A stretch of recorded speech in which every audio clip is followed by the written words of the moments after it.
The morning sun barely broke through the Arlington mist, but the tomb guard stood unwavering, his boots clicking in perfect rhythm. 21 steps, pause, turn, repeat.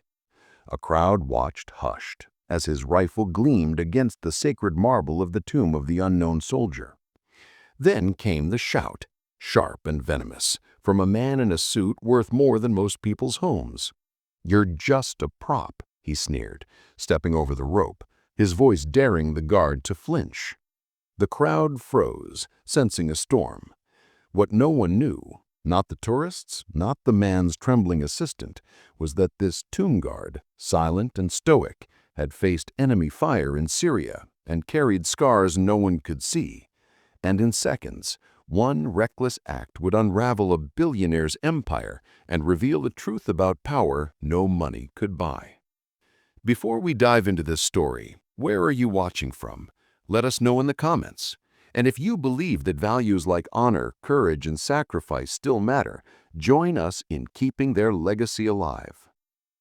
The autumn morning at Arlington National Cemetery was crisp, the kind of day where the Virginia air carried a faint chill, sharp enough to sting the lungs, and the leaves glowed in shades of gold and crimson under a pale, cloud-streaked sun.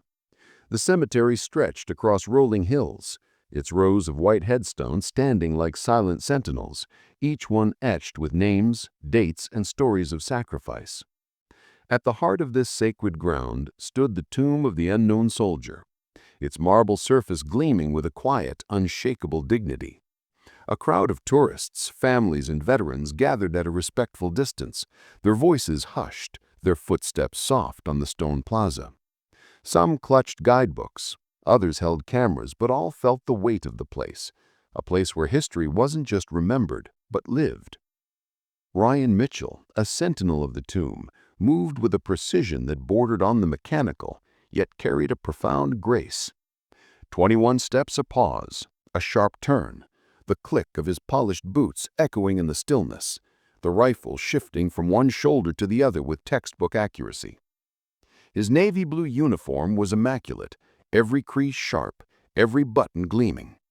The tomb guard's badge on his chest caught the morning light, a small but proud symbol of his duty. At 28, Ryan was tall, 6'1", with brown hair cropped close to his scalp and green eyes that stayed fixed on an unseen point in the distance. His face was unreadable, a mask of discipline forged through years of training and a tour in Syria where he'd earned a silver star for pulling his squad through a brutal ambush.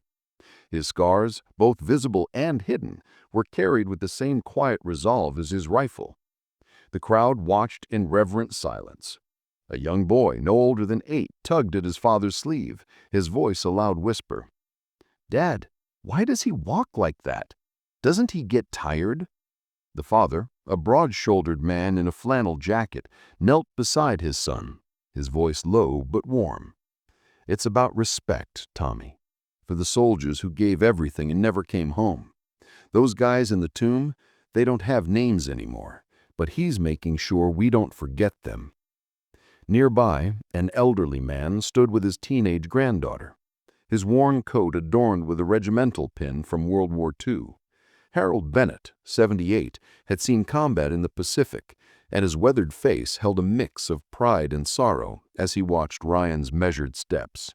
He leaned down to his granddaughter, Emily, his voice rough but steady. "This is what duty looks like, Em. Not many understand it anymore." Emily nodded, her eyes wide, clutching a small American flag she'd bought at the visitor center. The reverent quiet was shattered by the low hum of a sleek black Mercedes SUV pulling up near the plaza's edge.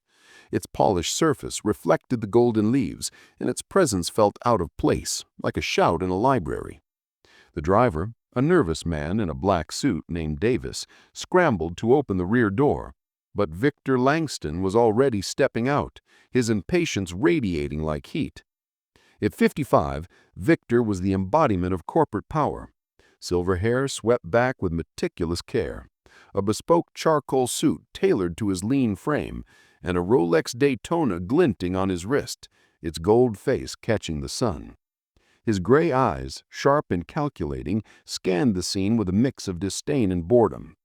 "Too slow, Davis," he snapped, brushing past the driver without a glance. "We're on a schedule, and I don't have time for dawdling." His executive assistant, Margaret Hayes, a sharp woman in her 30s, hurried to keep pace, her navy blazer pressed on and her iPad clutched tightly. She tapped at the screen, her voice professional but edged with caution. "Sir, the Tech Summit meeting is at 2 in D.C.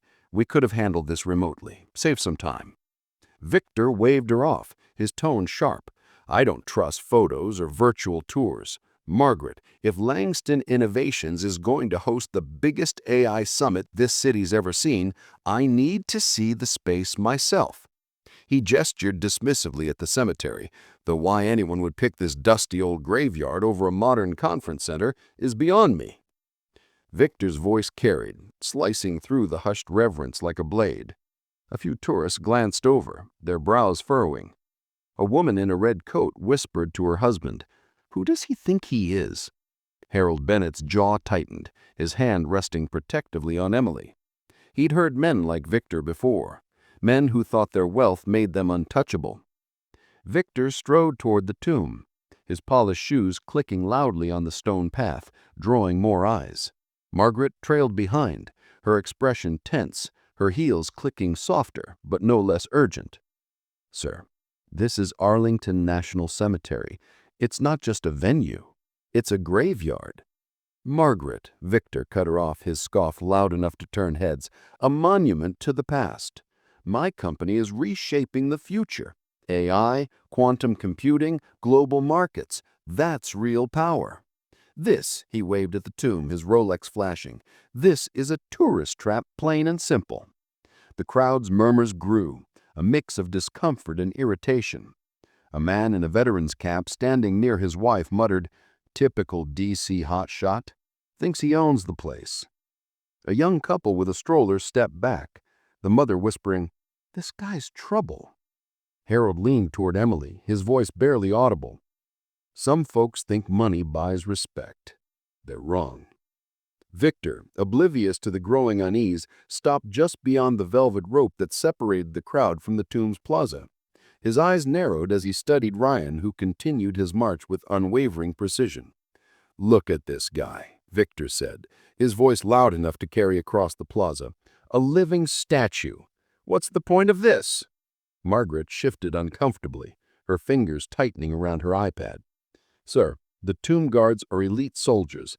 "They're not just elite," Victor interrupted, his laugh sharp and cutting. "At what? Marching in circles like a wind-up toy?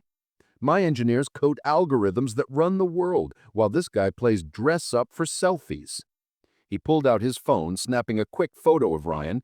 "I'll use this in my keynote. Tradition versus progress. Guess which one wins? Every time." Harold's face darkened, his hands clenching behind his back. Emily whispered, "Grandpa, why is he being so rude?" Harold's voice was low, steady.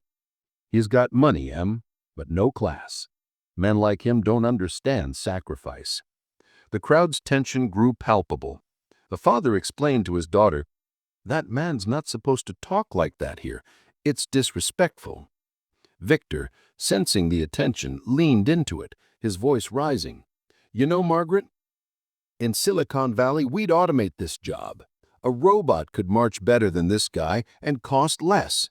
He checked his watch, a deliberate gesture meant to underscore his importance.